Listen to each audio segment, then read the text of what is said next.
Hey everybody, this is John from the Pickslide.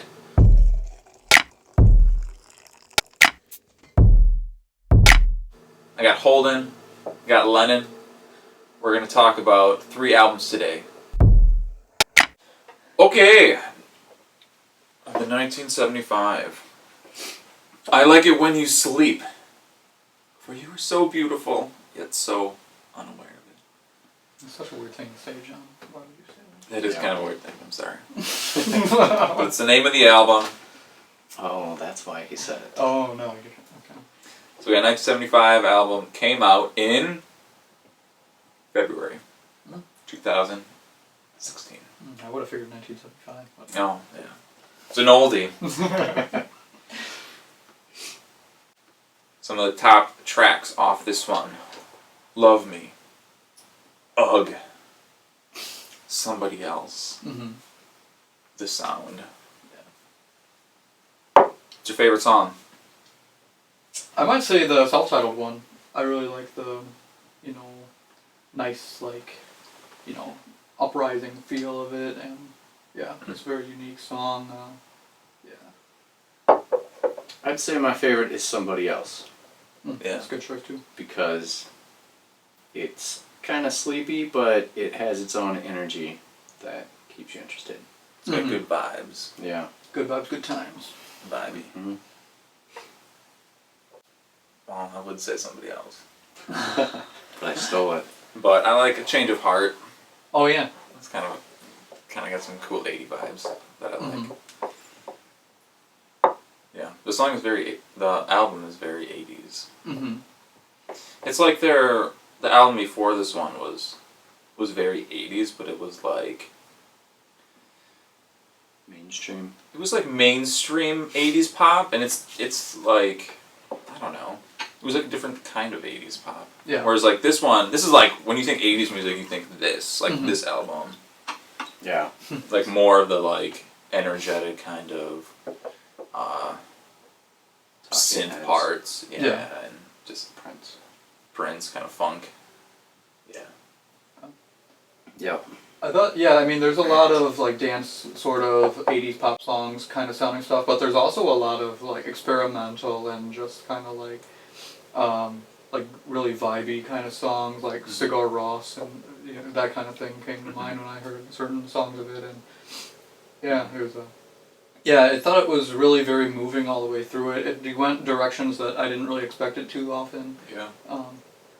Yeah, very interesting. I'm a big fan of their first album too, but I think this is a very big improvement on that.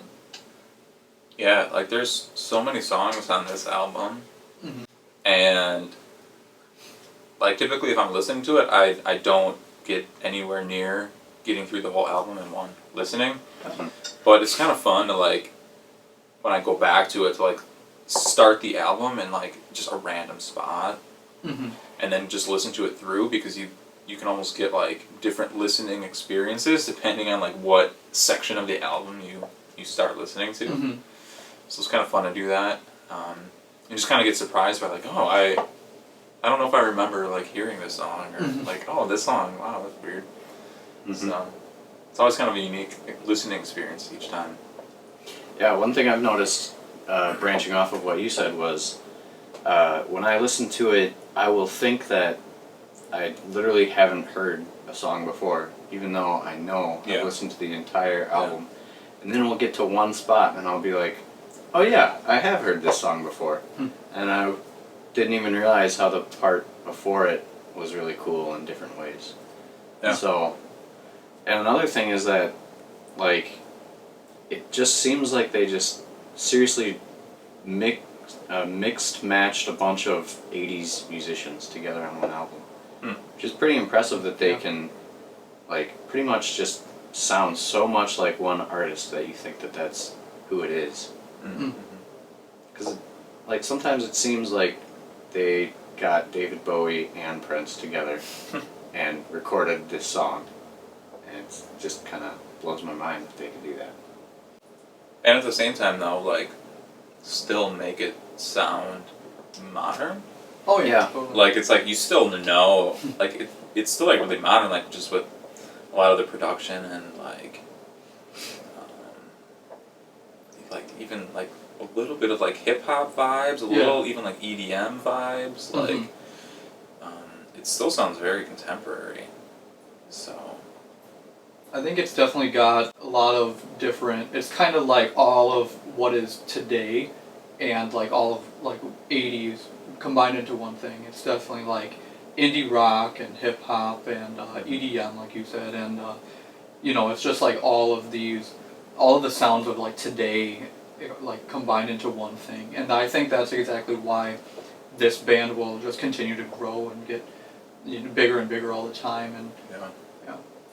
Unlike you, Holden, I never really got into their first album.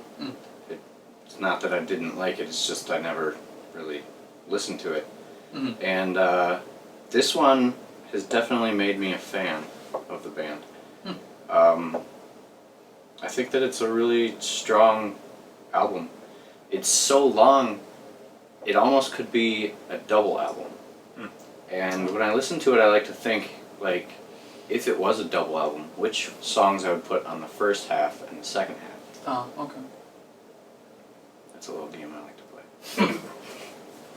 Yeah, if I were to be a little bit critical of it, I could say that near the end of the album there's some like acoustic ballad sort of stuff.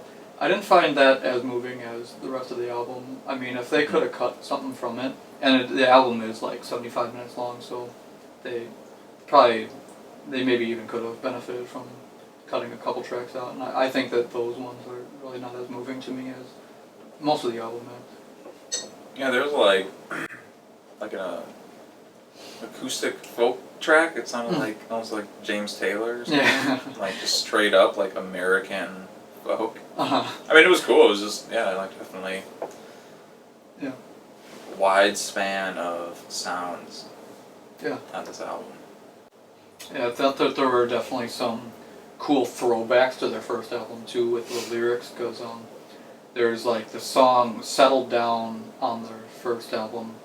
Or no, I'm sorry, Robbers on their first. The song is called Robbers on their first album, and they say the opening lyric is, "She had a face straight out of a magazine," and then in their song "A Change of Heart," which is on this new album, they said, "You used to have a face straight out of a magazine. Now you just look like anyone." So it's kind of like you can tell that he's talking about the same person. And also in the song "She's American," they say, "I'm in love with this city," which is like a throwback to the song "The City," where he said the chorus is, "If you want to find love, you know where the city is." And there's a lot of crazy. there's a lot of really cool. I've never heard of a band doing that before. I've never really picked up on that. Anybody else doing that? That's a really cool idea they had. The thing that gets me to keep going back to the album is the bass guitar. That's probably because I'm a bass guitar player. But their bass is really good. And even the tracks that don't have a bass player, it keeps getting me to go back to it just because the bass line that's played on the keyboard is really interesting.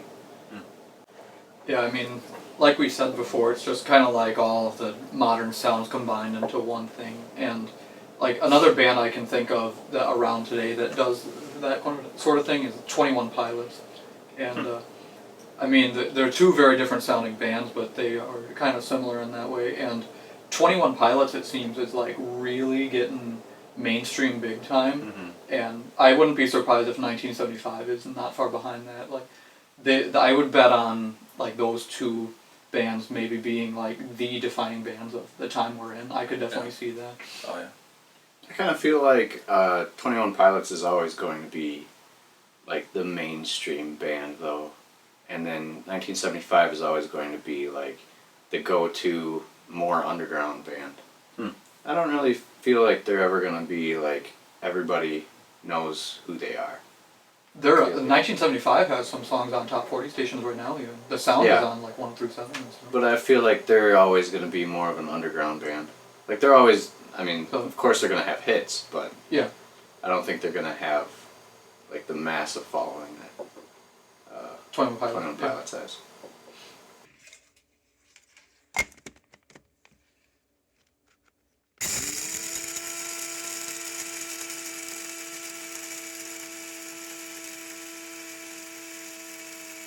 Is it moving or is that me?